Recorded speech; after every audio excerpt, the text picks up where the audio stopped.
market's been pricing some major changes into the U.S. economy with the election of Donald Trump.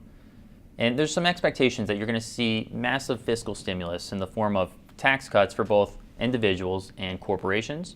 You're going to see an infrastructure build out, and you're going to see a reduction of regulations. The one that's arguably the most important to markets and the economy is tax reform.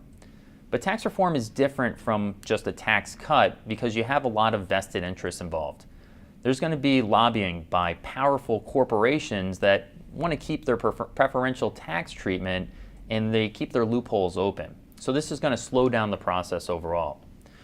On top of that, I think expectations for infrastructure are running a little hot.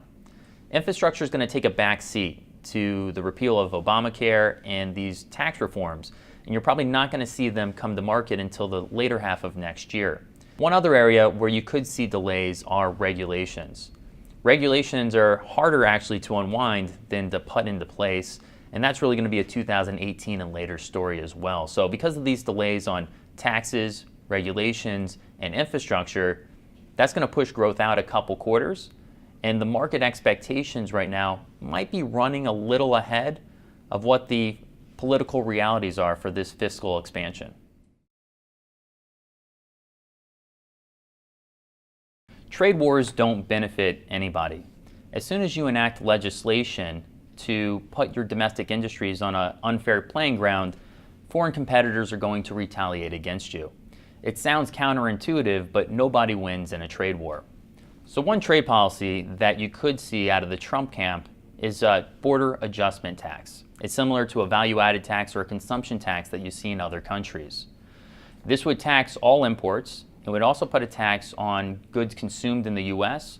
while providing a tax rebate for all those goods that are exported.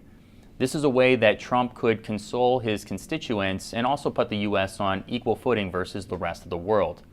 The one caveat here is that in its current form, a border adjustment tax would violate World Trade Organization rules, so it's by no means a shoo-in for next year. One upside surprise that I could see materializing next year is a stronger growth profile. Both U.S. and global PMIs have rebounded.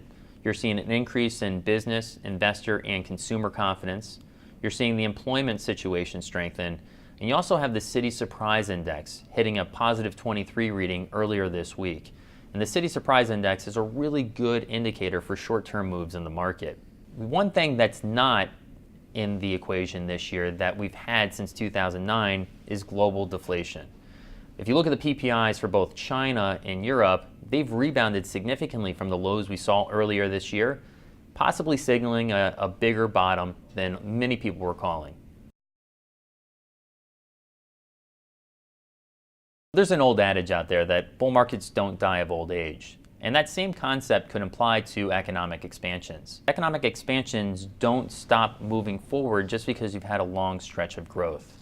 And you can look to history to see how long these economic expansions actually last. So since 1960, the average low inflationary expansion has been 33 quarters long. If you put that a different way, it's been 8.25 years. So a lot of people will be surprised to know this, but just for us to reach that average, that's going to bring us into the third quarter of 2017. But remember something, the average is the average. Half these expansions are longer, and half of these expansions are shorter than that average.